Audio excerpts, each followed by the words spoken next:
நன்றாக அவருக்கும் தெரியும். போராட வேண்டும் என்று சொன்னால், ஆர்ப்பாட்டம் நடத்த வேண்டும் என்று சொன்னால் முன்கூட்டி அனுமதி வாங்க வேண்டும். அதுவும் அனுமதிக்கப்பட்டிருக்கக்கூடிய இடத்திலே தான் அனுமதித்திருவார்கள். அதுவும் காவல்துறையிலே கட்டுப்பாடு. நேற்றைக்கு கூட ஆளுங்கட்சியாக இருக்கிற திராவிட முன்னேற்ற கழகத்தின் சார்பில் பல்வேறு இடங்களில் ஆர்ப்பாட்டங்கள் இருந்திருக்கிறது.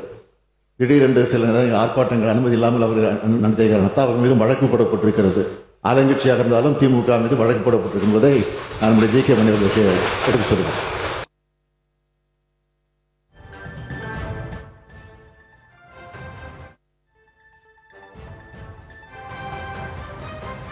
இருக்கக்கூடிய இடத்திலே தான் அனுமதித்திருவார்கள். அதுவும் காவல்துறையிலே கட்டுப்பாடு.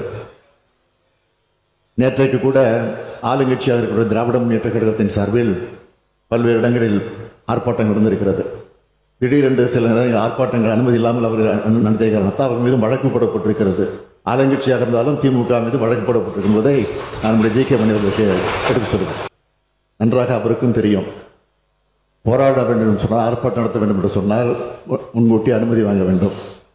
அதுவும் அனுமதிக்கப்பட்டிருக்கக்கூடிய இடத்திலே தான் அனுமதித்திருவார்கள். அதுவும் காவல்துறையிலே கட்டுப்பாடு. நேற்றைக்கு கூட ஆளுங்கட்சியாக இருக்கிற திராவிட முன்னேற்ற கழகத்தின் சார்பில் பல்வேறு இடங்களில் ஆர்ப்பாட்டங்கள் இருந்திருக்கிறது. திடீரென்று சில நேரங்கள் ஆர்ப்பாட்டங்கள் அனுமதி இல்லாமல் அவர்கள் நடத்திய காரணத்தால் அவர் மீது வழக்கு போடப்பட்டிருக்கிறது. ஆளுங்கட்சியாக இருந்தாலும் திமுக மீது வழக்கு போடப்பட்டிருக்கும் என்பதை நம்முடைய ஜி.கே. மணி அவர்களுக்கு எடுத்துச் சொல்லுங்கள். நன்றாக அவருக்கும் தெரியும். போராட வேண்டும் என்று சொன்னால், ஆர்ப்பாட்டம் நடத்த வேண்டும் என்று சொன்னால் முன்கூட்டி அனுமதி வாங்க வேண்டும். அதுவும் அனுமதிக்கப்பட்டிருக்கக்கூடிய இடத்திலே தான் அனுமதித்திருவார்கள். அதுவும் காவல்துறையிலே கட்டுப்பாடு. நேற்றைக்கு கூட ஆளுங்கட்சியாக இருக்கிற திராவிட முன்னேற்ற கழகத்தின் சார்பில் பல்வேறு இடங்களில் ஆர்ப்பாட்டங்கள் இருந்திருக்கிறது. திடீரென்று சில நேரங்கள் ஆர்ப்பாட்டங்கள் அனுமதி இல்லாமல் அவர்கள் நடத்திய காரணத்தால் அவர் மீது வழக்கு போடப்பட்டிருக்கிறது. ஆளுங்கட்சியாக இருந்தாலும் திமுக மீது வழக்கு போடப்பட்டிருக்கும் என்பதை நம்முடைய ஜி.கே. மணி அவர்களுக்கு எடுத்துச் சொல்லுங்கள். நன்றாக அவருக்கும் தெரியும். போராட வேண்டும் என்று சொன்னால், ஆர்ப்பாட்டம் நடத்த வேண்டும் என்று சொன்னால் முன்கூட்டி அனுமதி வாங்க வேண்டும். அதுவும் அனுமதிக்கப்பட்டிருக்கக்கூடிய இடத்திலே தான் அனுமதித்திருவார்கள். அதுவும் காவல்துறையிலே கட்டுப்பாடு. நேற்றைக்கு கூட ஆளுங்கட்சியாக இருக்கிற திராவிட முன்னேற்ற கழகத்தின் சார்பில் பல்வேறு இடங்களில் ஆர்ப்பாட்டங்கள் இருந்திருக்கிறது. திடீரென்று சில நேரங்கள் ஆர்ப்பாட்டங்கள் அனுமதி இல்லாமல் அவர்கள் போராட்டங்களுக்கு அனுமதி அளிப்பது தொடர்பாக முதல்வர் சட்டப்பேரவையில் விளக்கி உரையாற்றிய காட்சிகளை பார்த்து வருகிறோம்.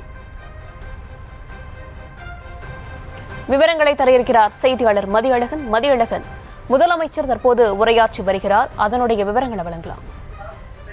அண்ணா பல்கலைக்கழக மாணவிக்கு பாலியல் கொலை அளிக்கப்பட்டது தொடர்பாக சிறப்பு கவன ஈர்ப்பு தீர்மானம் கொண்டு வரப்பட்டு அதன் மீது பேசிய பாமக சட்டமன்ற உறுப்பினர் ஜி.கே. மணி, பாமக சார்பாக போராட்டம் நடைபெற்ற பொழுது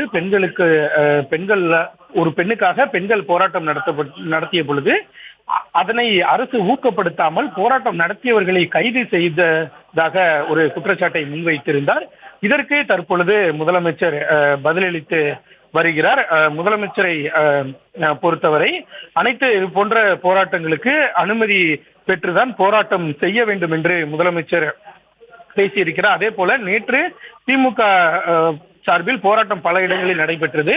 ஆளும் கட்சியினர் அனுமதியின்றி நேற்று போராட்டம் நடத்தியதாக வழக்கு பதிவு செய்யப்பட்டிருக்கிறது என்றும் முதலமைச்சர் சட்டப்பேரவையிலேயே தெரிவித்திருக்கிறார். மேலும் இந்த போராட்டங்களுக்கு ஏன் அனுமதி கொடுப்பதில்லை, அந்த அனுமதி கொடுப்பது தொடர்பாக முதலமைச்சர் பல்வேறு கருத்துக்களை தெரிவித்திருக்கிறார். அதாவது யாராக இருந்தாலும் அனுமதி பெற்றுதான் போராட வேண்டும் என்று முதலமைச்சர் தெரிவித்திருக்கிறார். திமுகவினர் மீது கூட நேற்று போராட்டம் நடத்தியதாக, அதாவது அனுமதியின்றி போராட்டம் நடத்தியதாக திமுகவினர் மீது கூட வழக்கு பதிவு செய்யப்பட்டு இருப்பதாக முதலமைச்சர் தெரிவித்தார்.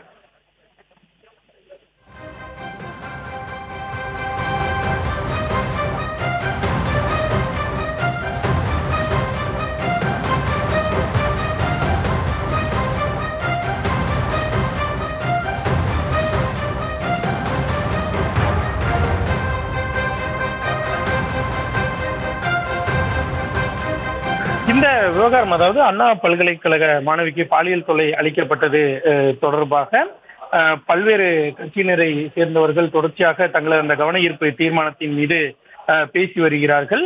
இதில் தற்பொழுது முதலமைச்சரும் பதிலளித்திருக்கிறார். அதாவது பாமக சட்டமன்ற உறுப்பினர் ஜி.கே. மணி பேசும் பொழுது இந்த ஒரு பெண்ணுக்கு நிகழ்ந்த கொடுமைக்காக மற்ற பெண்கள் போராட்டம் நடத்திய பொழுது அரசு அதனை ஊக்குவிக்காமல் போராடியவர்களை கைது செய்ததாக தெரிவித்தார். இதற்கு சபாநாயகர் சார்பிலும் ஒரு பதில் அளிக்கப்பட்டது. அதாவது காலையில் கைது செய்து மாலையில் விட்டு விடுவார்கள், இது ஒரு நடைமுறைதான் என்று தெரிவிக்கப்பட்டது. இதனைத் தொடர்ந்து முதலமைச்சரும் இதற்கு பதிலளித்திருக்கிறார். முதலமைச்சரை பொறுத்தவரை இதற்கு, அதாவது பாமகவினுடைய போராட்டத்திற்கு அனுமதி வழங்கவில்லை, அனுமதி இல்லாமல் போராடியதால் தான் அவர்கள் கைது செய்யப்பட்டிருப்பதாக முதலமைச்சர் தெரிவித்திருக்கிறார். அதாவது யாராக இருந்தாலும், எந்த கட்சியினராக இருந்தாலும் அனுமதி பெற்றுத்தான் போராட்டம் நடத்த வேண்டும் என்று தெரிவித்திருக்கிறார். நேற்று திமுக சார்பில் பல்வேறு இடங்களில் போராட்டங்கள் நடைபெற்றன.